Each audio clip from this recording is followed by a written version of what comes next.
So instead of doing the typical exercises for hip flexor, which isn't really safe always for those of us with fibro, we tailor the hip flexor exercises, the lower back, the glute exercises specifically to those of us with fibro to keep it safe and effective. For those of us women over 50 living with fibro and want to have more strength and conditioning. Psoas muscle here, that's our power muscle. We use this a lot to protect the hip flexors. So when I'm doing my leg lifts, like I've shown, my low and then my high, and then we go out to the side, and you can also go out like this. So we do low, high, out to the side, and then circle around. Low, high, but we want to do these a few times first. So you do it 4 to 8 times, low, high, diagonal, and then out to the side, out to the side, out to the side. Ooh, really feeling that, but in a good way. Another thing, if you're not in the gym, to do the hip adductor machine, you can get some bands. These are a little more heavy duty, but you can get any kind of band. What I do is just to create a little resistance here, just putting them around my knees, my feet together, and just out, and very controlled, out, in. And I'm pulling, we create a little more resistance. I've got sensitive knees, but this isn't pulling on my knees too much. Down. Really feel that tension. Working it in there.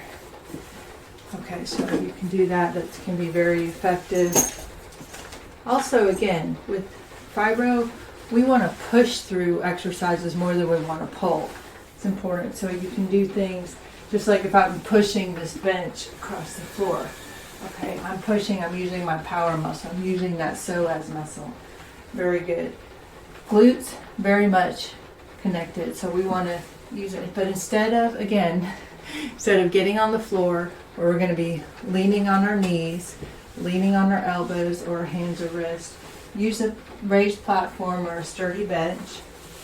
And I just lean over. I have very good form. And the leg that I'm kicking out, use very good form. The leg that I'm not kicking out, or the foot, you'll see I lift up on my heel.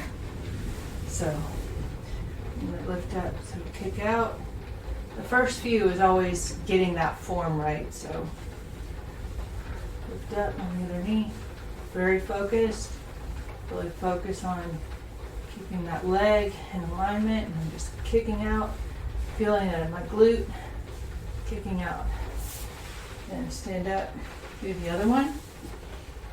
Again, leg kicking out, opposite foot comes up from the heel. Lift.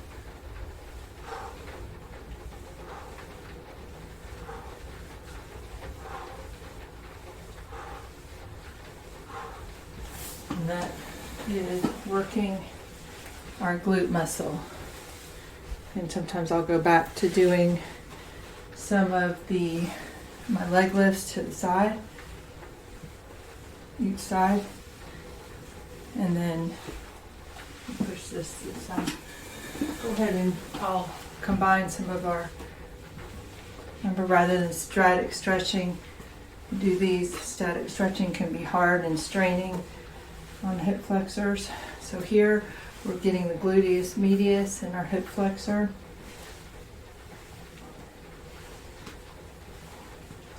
And then stop, go side, side.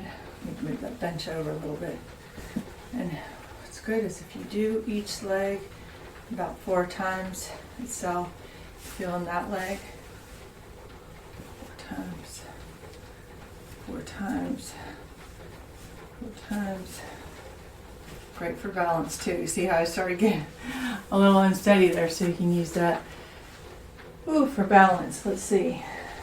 The other thing, and I'll just do on my bench when I did you saw that before, but also just kicking out, really working a little bit of the lower abs and the knees. This one's always a little harder than it looks, but you can add a little bit of that in there once you get that blood flowing and you really feel your legs working more. You can add those in. Again, these are more tailored to fibromyalgia because we're not on the knees, we're not leaning on our knees or hands, elbows, things like that. So you want to incorporate those into your routine.